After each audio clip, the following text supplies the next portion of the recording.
Olá, muito bom dia. Você que nos acompanha todos os sábados aqui na telinha da SIC TV, começando mais o Viver Bem, sempre falando de qualidade de vida, de bem-estar, de saúde. A cada sábado a gente traz uma nova temática e com a ajuda de especialistas a gente esclarece dúvidas, leva informação a você que nos acompanha tanto pela TV quanto pelo YouTube, enfim. Começando mais um programa com mais uma temática. Vamos lá? Olha, vamos falar da saúde dos joelhos, que desempenha um papel crucial no nosso bem-estar e na nossa mobilidade. Essas articulações são conhecidas por sua complexidade e importância nas atividades diárias, desde caminhar até praticar esportes. Infelizmente, problemas como lesões, desgaste articular e condições médicas podem comprometer a saúde dos joelhos, resultando em dor, restrições de movimento e até mesmo incapacidade funcional. Entender como cuidar e preservar a saúde dos joelhos é essencial para prevenir complicações e promover uma mudança de uma vida mais ativa e saudável. Então é por isso que hoje recebemos o Dr. Guilherme Pintan, que é ortopedista e especialista em joelho, para nos dar as dicas. Então, pode chegar, doutor, para a gente conversar sobre a saúde dos nossos joelhos. Bom dia, tudo bem?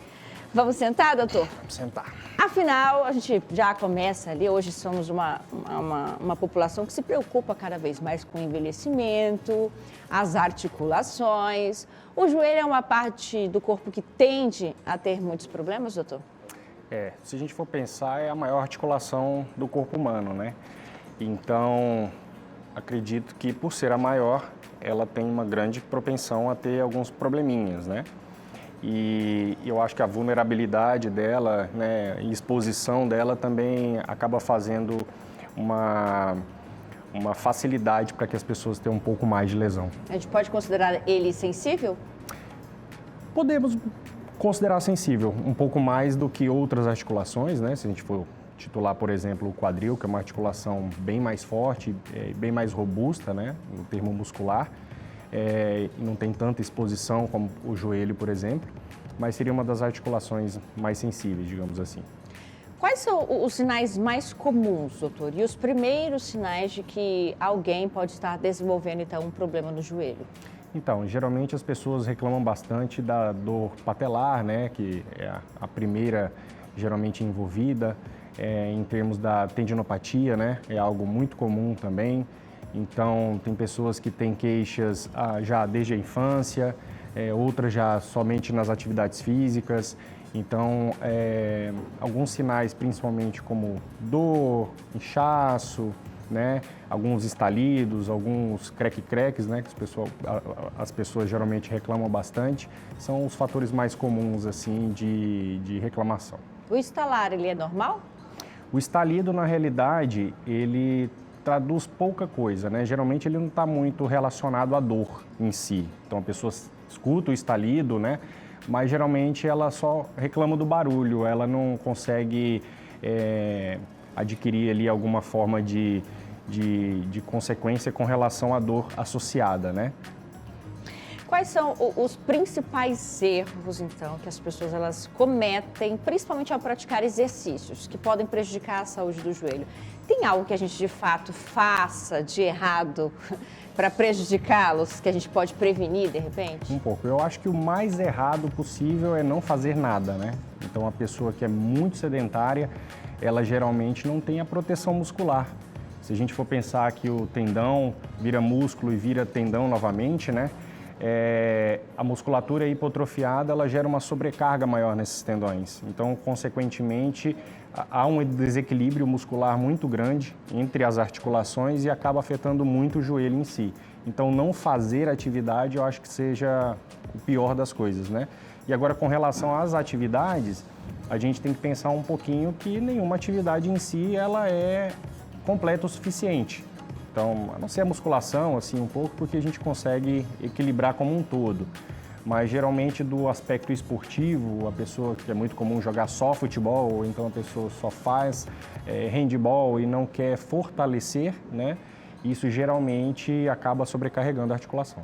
E tem algo que a gente faça de errado, por exemplo, na musculação? Se eu não estou executando um exercício corretamente, isso pode afetar na saúde do joelho? Sim, eu friso bastante com meus pacientes a às vezes o acompanhamento com um profissional, né, principalmente de educação física, né, um personal que é um profissional de educação física, tem que ser necessário. Eu sei que nem sempre isso é possível, né, mas se a pessoa está fazendo uma academia ou uma corrida ou algo nesse sentido e ela não tem um acompanhamento ideal, é importante que ela vá procurar alguém especializado para que faça algumas orientações, né, em relação a como que ela vai estar desempenhando essa atividade física melhor, porque pontuar depende muito do indivíduo. Então, cada indivíduo ele tem algo que às vezes o incomoda e é diferente um do outro. Outros hábitos, a exemplo de sentar errado, isso também pode prejudicar? Um pouco, né? A pessoa às vezes ela mantém uma má postura, né? Principalmente com relação à coluna, ou passa longos períodos sentado, ou longos períodos em pé. Ou senta em cima da perna, ou tipo senta em cima da perna. Isso modifica um pouco, né? Podem. Pode um pouquinho, porque isso modifica um pouco a conformação da coluna, né? Nós temos curvaturas fisiológicas na coluna. Então, às vezes, aquelas poltronas anatômicas, elas não são poltronas à toa, com aquela deformidade ali na lombar. As pessoas acham que aquilo, às vezes, pode incomodar, mas, na realidade, é o contrário. As poltronas, elas são muito bem anatômicas, quando bem feitas. E essas curvaturas fazem a diferença quando a gente está sentado. Obesidade, doutor, também pode atrapalhar na saúde dos joelhos? Pode, e muito, né? Então, a gente sabe que o aumento da carga, né, sobre a articulação, quando a gente vai pensar num peso, isso é bastante comum com relação principalmente às dores, né? Se a gente for pensar que o joelho é como se fosse, principalmente a patela, como se fosse uma roldana, e a gente vai subir ou descer uma escada, e que quando a gente sobe ou desce essa escada, a gente pode aumentar em até 3,3 vezes o nosso peso corporal, ou seja, quando eu estou subindo ou descendo uma escada, eu estou aumentando o meu peso em 3,3 sobre a articulação. Então, se eu tenho muito mais peso, isso pode gerar muito mais sobrecarga e, às vezes, um desgaste precoce, porque a gente faz lesões por conta do excesso de peso. Por que as mulheres, elas são as mais propensas, doutora, a ter problemas de joelho? Então, a mulher, a depender do grau de atividade que ela faça, e às vezes em relação ao homem, ela pode aumentar em até 7 vezes o índice de lesão, isso tudo mais por uma questão anatômica, né? Então, a mulher, a sua anatomia é diferente do homem, né? Os ossos são mais finos, às vezes um pouco mais frágeis, a parte hormonal interfere também, né? A composição de colágeno na mulher também é diferente. A bacia da mulher é uma bacia ginecoide, né, que é aquela feita para acomodar o feto. Do homem é uma bacia androide, então isso é diferente. E isso muda a conformação anatômica, principalmente do ponto de vista do eixo do joelho, né? O uso de sapatos inadequados, o salto, por exemplo, para as mulheres, ele também pode atrapalhar ou não? Pode. Quando a gente pensa nos saltos agulha, né, que geralmente são os saltos que as mulheres mais gostam de usar, acaba fazendo uma sobrecarga muito grande na região da frente do joelho, principalmente, porque isso muda, né, o eixo anatômico do joelho, assim como do pé e do tornozelo também, né? Então a mulher basicamente ela anda sobre a ponta de pé, como se fosse uma ponta de bailarina.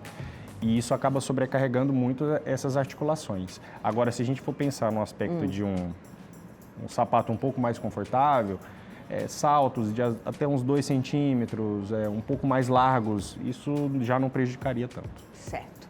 Idade e saúde dos joelhos e funcionalidade. A gente vai saber mais detalhes sobre este assunto depois do intervalo, que é bem rapidinho.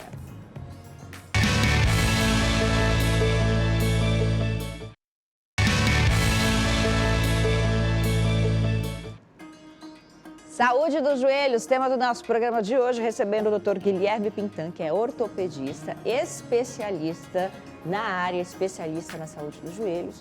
Então, estamos falando aí alguns dos primeiros sinais, o que pode acontecer, o que pode prejudicar a saúde do seu joelho, que é tão importante para a nossa mobilidade. Idade, doutor. A idade, ela afeta a funcionalidade dos joelhos? Afeta, sim. Eu falo muito com meus pacientes, né, principalmente os mais idosos, que todos nós vamos substituir o músculo por gordura, né? Então, em termos de memória muscular, quanto mais cedo a gente consegue para a idade idosa isso é muito importante, né? Isso interfere, inclusive, na qualidade de vida e interfere, inclusive, na expectativa de vida. Ou seja, se eu sou capaz de me levantar somente com a força das minhas pernas, eu vou ter uma expectativa de vida maior do que as pessoas, por exemplo, que precisam de ajuda. Então, quando a gente já pensa no aspecto da genética ou do usufruto desse joelho durante a vida, a importância da memória muscular, a importância da força muscular, principalmente dos membros inferiores, ela é extremamente importante. E isso vai depender de musculatura, né? De uma musculatura forte. Isso vai depender de uma musculatura forte. Mas nunca é tarde para começar, doutor? Muitos dos pacientes, quando a gente chega e conversa com eles sobre o aspecto dele fazer o fortalecimento, sobre dele iniciar um processo de atividade física, as dores melhoram constantemente. Mesmo que seja interessante iniciar cada vez mais cedo, se eu não comecei lá atrás, posso buscar um profissional para iniciar isso? Posso buscar agora e com certeza vai fazer com que essas dores melhorem mais constantemente e por um longo período. Então a academia também é um local ali para idosos? Deve e pode ser que quando a pessoa inicia essas atividades, isso melhore a expectativa de vida dela também. Uhum. Quais são os benefícios e limitações de diferentes tipos de exercícios para a saúde do joelho? A gente tem aí uma crescente pela corrida, aqui em Porto Velho, por termos o espaço alternativo. A gente tem também aqueles que optaram pelo ciclismo, principalmente após a pandemia, natação. São diferentes as atividades. Você já mencionou que a musculação é uma das mais completas. E pensando em práticas esportivas, doutor? Pensando especificamente nas práticas, se a gente for pensar no aspecto da corrida, eu falo que também tem que ter um acompanhamento. É muito simples a gente colocar um tênis e sair correndo, simplesmente, né? E basicamente é o tipo de exercício que as pessoas mais procuram. Poxa, acho que eu estou um pouco gordinho, vou fazer uma caminhada, vou fazer uma atividade de corrida. Isso sobrecarrega muito a articulação do joelho, principalmente a gente entrando naquele papo novamente sobre a força muscular, que é importante, então acaba sendo sobrecarregado a parte tendínea e isso acaba gerando sobrecargas que às vezes vão gerar dor e, consequentemente, lesões às vezes até mais graves.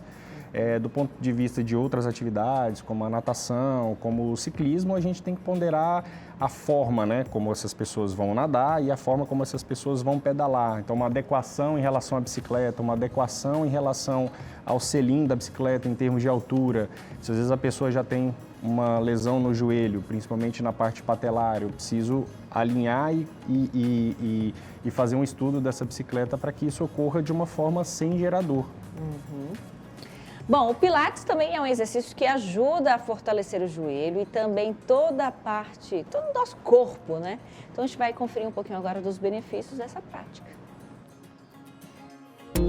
Os exercícios de Pilates são frequentemente recomendados para casos de dores no joelho, pois ajudam a fortalecer, alongar, alinhar e controlar essa região.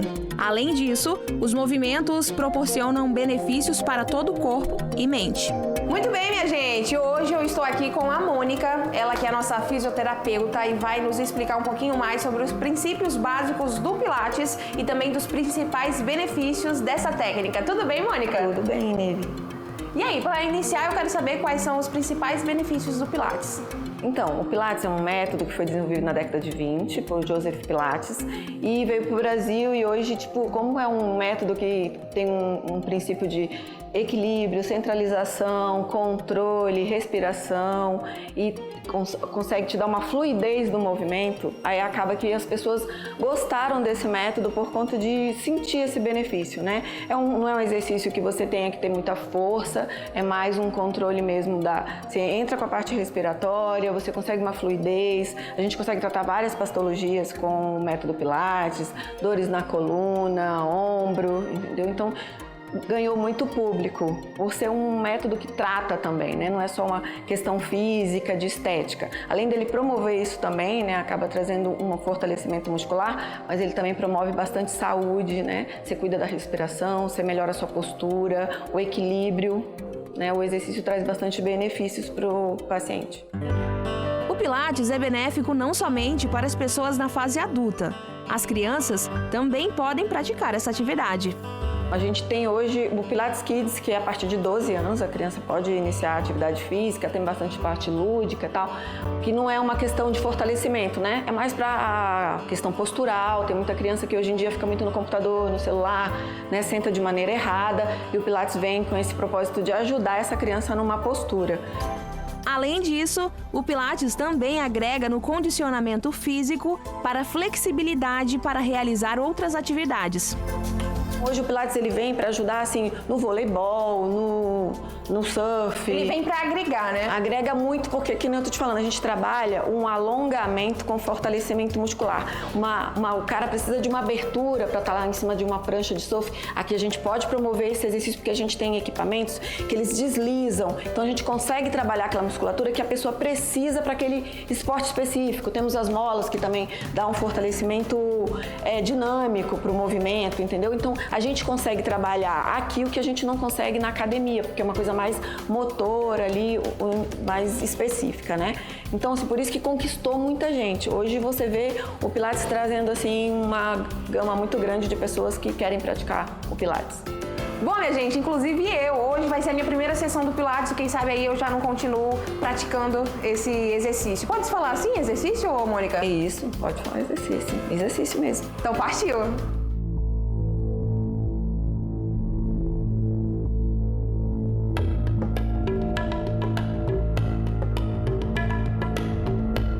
Isso, perfeito. Ó, gente, só parece que é fácil, mas não é fácil não, tá?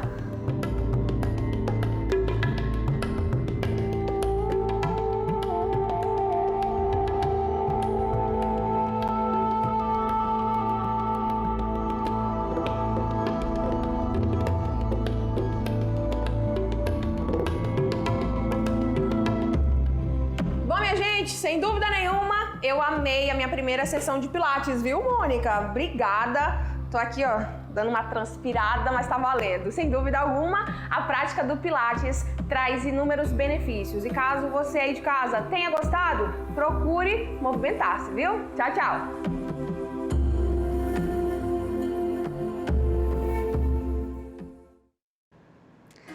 O legal da gente poder conhecer, né, essas atividades e de registrar tudo isso através das nossas equipes é quebrar paradigmas, né? Eu até conversava aqui com o doutor enquanto a matéria estava sendo exibida, que eu tinha ali uma certa impressão de que o Pilates era uma coisa mais morosa, mais levinha, digamos que mais Nutella, mas ele é sim muito eficaz para esse fortalecimento e para fortalecimento de várias outras regiões do corpo, então, né, doutor? Eu gosto muito do Pilates, eu indico bastante o Pilates para ser feito.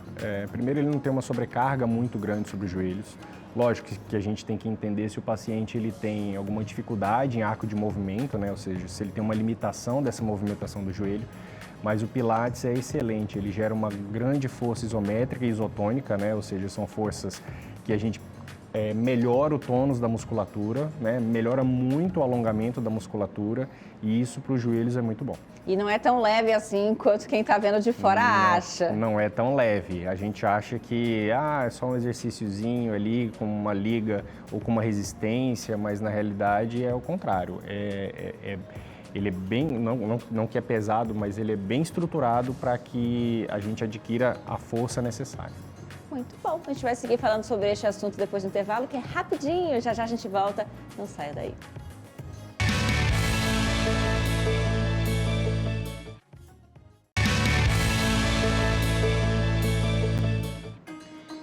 De volta com o nosso programa falando sobre saúde dos joelhos. O que você pode fazer então para manter os seus joelhos saudáveis, prolongar a vida aí deles? Afinal, são essenciais para a nossa mobilidade, para uma independência na terceira idade, enfim. No bloco anterior, a gente conheceu um pouquinho do Pilates, uma das práticas que pode ajudar no fortalecimento, na prevenção e até no tratamento de algumas dores relacionadas ao joelho. O Dr. Guilherme Pintan, que é ortopedista, especialista em joelhos, está aqui com a gente falando um pouquinho mais sobre este tema. Então, a gente tem aí uma diversidade de lesões que são bem comuns, né, doutor? Entorses, tendinites, condromalácia patelar. Essas seriam as principais? Acredito que as principais, né? A tendinopatia é a grande campeã, né, de todas. em termos de lesão, são lesões inflamatórias, então qualquer desequilíbrio muscular ou uma sobrecarga que a gente faça, ela começa a incomodar, né? E geralmente ela incomoda muito na frente do joelho, na região posterior do joelho, na parte de trás, né? Então, geralmente são lesões em que a gente está falando justamente daquela hipotrofia ou daquela sobrecarga sobre o tendão, né? Quando a gente fala nos entorses, então a gente vai para a prática esportiva ou às vezes até acidentes, né? Sejam domésticos ou na rua, que não é tão incomum, né? Esses entorses podem acabar lesionando estruturas muito importantes, como os meniscos, né? Os ligamentos do joelho, principalmente aí, o mais comum deles, o ligamento cruzado anterior, né? Muito comum o tipo de lesão no nosso esporte mais jogado, que é o futebol, né? E quando a gente fala da artrose, já seria essa parte final, né? Então, seria já um desgaste articular, um desgaste dessa cartilagem, né? Como um todo, né? E lembrando que a artrose não é só doença da cartilagem, ela comete as estruturas ao redor, né? Então, aos ligamentos e aos meniscos também. E não é doença só da terceira idade, né, doutor? Não é doença só da terceira idade. A gente tem pacientes, às vezes, que fazem lesões graves no joelho, né? Durante a adolescência ou até durante a fase adulta e acabam deixando de lado isso, né? Porque o corpo é uma máquina, ele vai se adaptando. Então, às vezes, lesões, principalmente dos meniscos ou dos ligamentos, quando o paciente tem muito falseio no joelho, né, um joelho mais bambo, ou então um joelho travado, em que ele fica caminhando, sempre mancando, isso pode acabar gerando uma sobrecarga maior ainda sobre os joelhos e fazendo um desgaste precoce. A biomecânica do pé e do tornozelo, ou até mesmo questões posturais, outros problemas podem sobrecarregar o joelho e gerar o problema também no joelho? Pode. Pensando que o joelho é uma articulação de meio, né? Então nós temos musculaturas que vêm da parte do tornozelo e se fixam no joelho, da parte do quadril, que também se fixam no joelho. E se a gente tem problemas nessas outras articulações, ou deformidades específicas entre essas outras articulações, com certeza elas vão sobrecarregar os joelhos. A melhor forma, então, para prevenir, e também é uma das ferramentas de tratamento, é a questão do fortalecimento das atividades para esse fortalecimento muscular. Mas há outros meios que podem ajudar em tratamento, questões medicamentosas, cirurgias, discussões ali sobre infiltração. Temos avanços nessa área, doutor, para estes problemas relacionados à saúde do joelho? Temos grandes avanços hoje. Hoje a parte ortomolecular ou ortobiológica, ela tem tomado cada vez mais força, mas a gente tem que tomar cuidados, principalmente na parte do aspecto em estudos, né? Então, nós temos estudos recentes que ainda precisam ser mais bem avaliados e estruturados para que a gente tenha uma segurança nesse tipo de tratamento. E assim como temos também cirurgias e temos também a parte de corrigir deformidades, que também são muito importantes e a gente consegue ter uma vida longa para os joelhos de acordo com cada situação. Tá certo, a gente quer agradecer a sua participação aqui com a gente, viu, doutor? Eu que agradeço mais uma vez. Obrigada por estar aqui conosco contribuindo, e a gente está aí colocando também as redes sociais do doutor para quem quiser obter mais informações, para saber sobre a saúde dos joelhos. Buscar o auxílio de um profissional qualificado é sempre muito importante. Praticar atividade também, isso vai melhorar e muito na sua qualidade de vida, na sua longevidade, na saúde das suas articulações, enfim. Busque movimentar-se, tá certo? A gente encerra por aqui, mas sábado que vem a gente está de volta, tá bom? Tchau, gente. Ótimo fim de semana.